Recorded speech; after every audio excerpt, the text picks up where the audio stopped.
Olunaku olwaleero eggwanga lisabidde abadde Archbishop wa Kampala Dr. Kizito Lwanga ono okumusabira emikolo giyinjidde ku kisaawe kya Menunula Ekkololo. Reverend Anthony Ziwa ssente wa Episcopal Conference ayogedde ku bulamu bw'omugenzi era n'atendereza ebitiibwa ebibadde bimutambulirako. Ono asabye abakungubazi bonna ssaako ne bannayuganda bonna si kye kyokka wabula n'ensi yonna okusabira omugenzi olw'ensonga nti alina ekyamaanyi ky'akoze mu bulamu bw'ensi eno. N'agamba nti omugenzi tazikiddwa na kintu kyonna wabula emirimu gye gisigaddewo ku nsinga girabwako. By doing the good things that he emphasized. During his lifetime as a priest, Archbishop Lwanga has preached the gospel, the word of God. He has taught us to know and observe God's commandments mentioned in the gospel text. And as we know, Jesus summarized the 10 commandments into 2.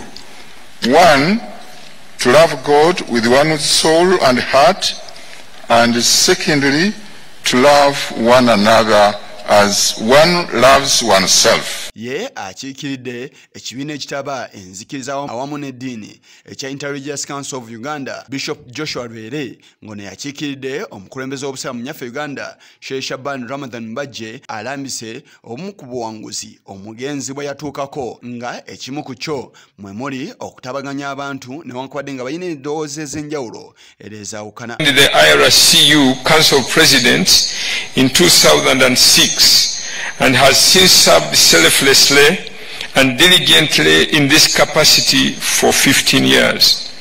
He will be remembered for his passion for multi-religious collaboration as a vehicle for upholding the principles of the common good.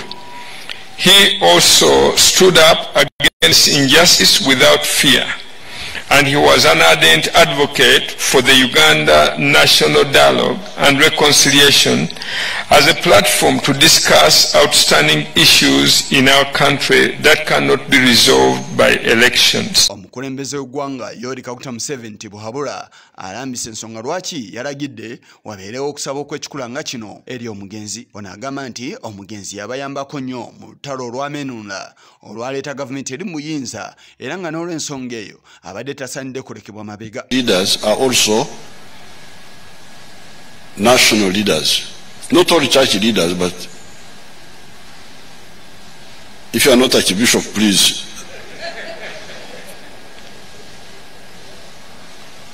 So I think in terms of developing your culture, national culture, of recognizing value and contribution, you must include the church leaders, the religious leaders, not just church leaders, but of a certain level. There is another test called echo something. That's the one that can do that. Yes, but then I said, but if that is the case, why would you not do it? Was it done? That echo, if the ECG cannot see it well, but the echo can see it, so at some stage I think those doctors need to even me, when I get time, I didn't want to disturb them because they were busy, but I would like to that had to be clarified. Wabula akatiriza obukulu obw'okwekuuma ekirwadde kya COVID-19 kyagambye nti bannansi ne gye buli kati abamu beesuddeyo gwa naggamba ate ng'ekirwadde kikyasaasaana. I would appeal to all the people concerned because this corona is still very serious. Many people have not yet been vaccinated,